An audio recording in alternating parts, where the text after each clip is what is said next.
3월 4일입니다. 시편 54편 1절에서 7절까지 말씀 봅니다. 다윗이 지은 이 시는 표제를 보게 되면은 10사람, 10광야에 있는 주민 몇이 사울 왕에게 가서 다윗이 자기들 지금 지역에 와서 숨어 있습니다라고 밀고를 그때 썼다. 그렇게 기록이 되어 있죠. 이 스토리는 사무엘상 23장에 자세히 나와 있어요. 사울 왕의 추격을 피해서 다윗이 도망다니다가 이제 10광야 산간 지역에서 들어가서 살고 있었어요. 그런데 이것을 본 10사람 몇 사람이 기브아로 사울을 찾아가서 밀고를 합니다. 사울 왕은 잘 됐구나 하면서 좀 더 구체적인 정보를 가지고 나한테 와라. 그렇게 얘기하고서 자기도 부하 3,000명을 데리고 이제 10광야로 다윗을 이제 잡기 위해서 가죠. 다윗이 바로 이 소식을 들었습니다. 근데 10광야라고 하는 것은 지형적으로 도망갈 수 있는 곳이 없어요. 별로. 그러니까 또 숲풀이 없어요. 그래서 아주 위험천만한 그런 지역에 지금 있다고 하는 사실입니다. 자, 사실 3,000명이나 되는 많은 군대를 거느리고 자기를 이제 포위 공격해 오면 피할 수가 없다는 아주 절박한 상황 가운데서 지금 이렇게 다윗은 다른 어떤 길을 택하지 아니하고 자포자기하지 아니하고 하나님께 이제 부르짖습니다. 하나님, 주님의 이름으로 나를 구원하시고 주님의 권세로 나의 정당함을 변호하여 주십시오 라고 간구하죠. 지금 자기가 쫓기고 있는 것은 잘못해서가 아니라 억울하게 쫓기고 있는 것입니다. 사울 왕에게 반역하지도 않고 사울 왕의 사위 아닙니까?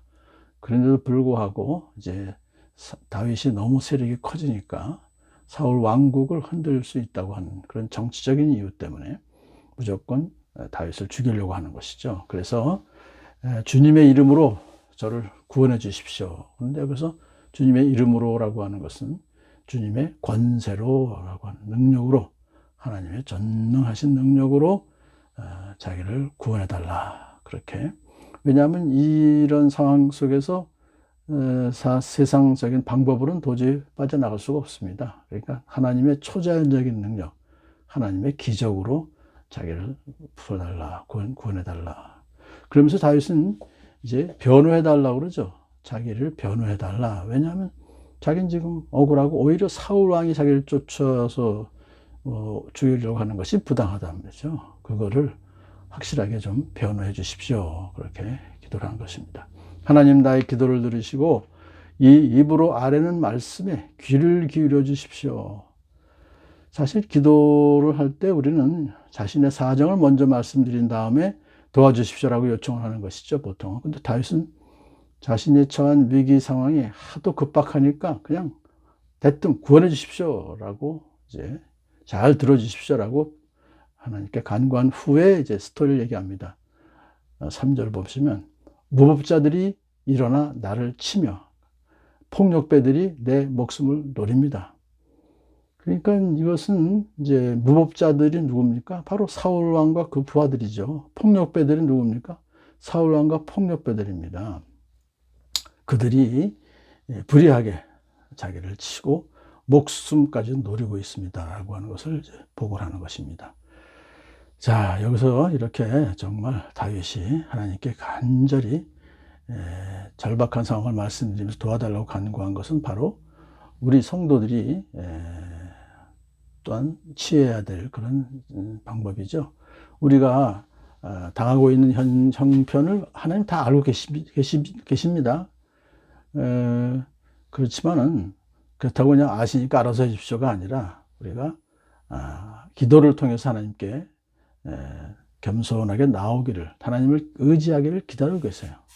그렇기 때문에 우리도 이러한 다윗의 모습을 보면서 기도 없는 문제 해결은 진정 한 의미에서 불가능하다, 그렇게 볼 수가 있어요. 자, 환난 중에 기도는 우리 성도들에게 있어서 가장 당연히 해야 될 최우선적인 바로 그런 일이기 때문인 것입니다.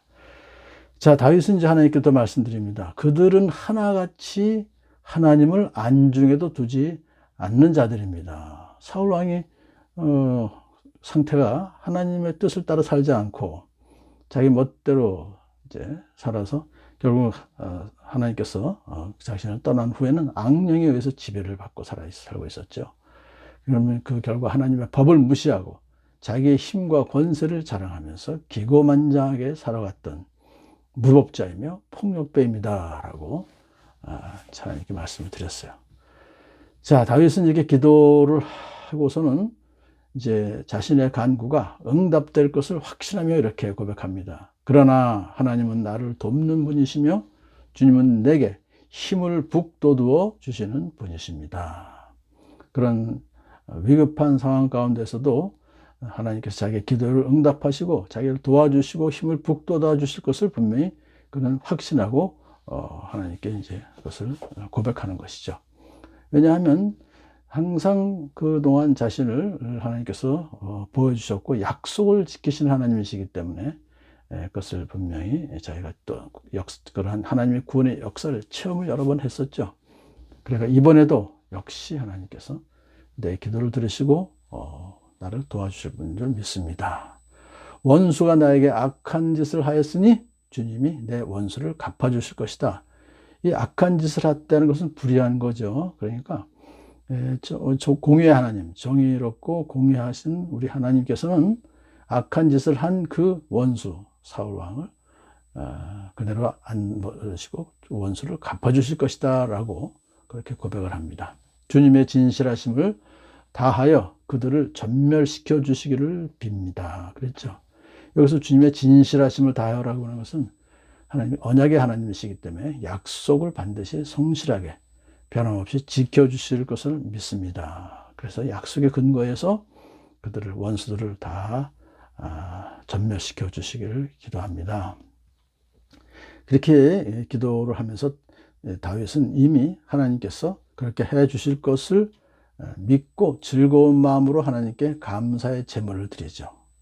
내가 즐거운 마음으로 주님께 제물을 드립니다. 주님, 내가 주님의 선하신 이름에 감사를 드립니다. 라고. 이미 그 다윗은 기도의 응답을 확신하면서 아예 감사까지 하나님께 올려드리는 그런 것을 보면서 7절의 마지막 절에 주님이 나를 모든 재난에서 건져 주셨으며 나의 눈으로 원수들의 멸하는 것을 보았기 때문입니다. 감사하는 이유가 바로 하나님께서 나를 그동안 모든 재난에서 이미 구원해 주셨으며 또 내 두 눈으로 원수들의 멸망당하는 것을 그동안 내가 보았습니다. 그러므로 이번에도 내 기도를 들으시고 주님께서 원수들을 모두 다 전멸시켜 주실 줄을 믿습니다.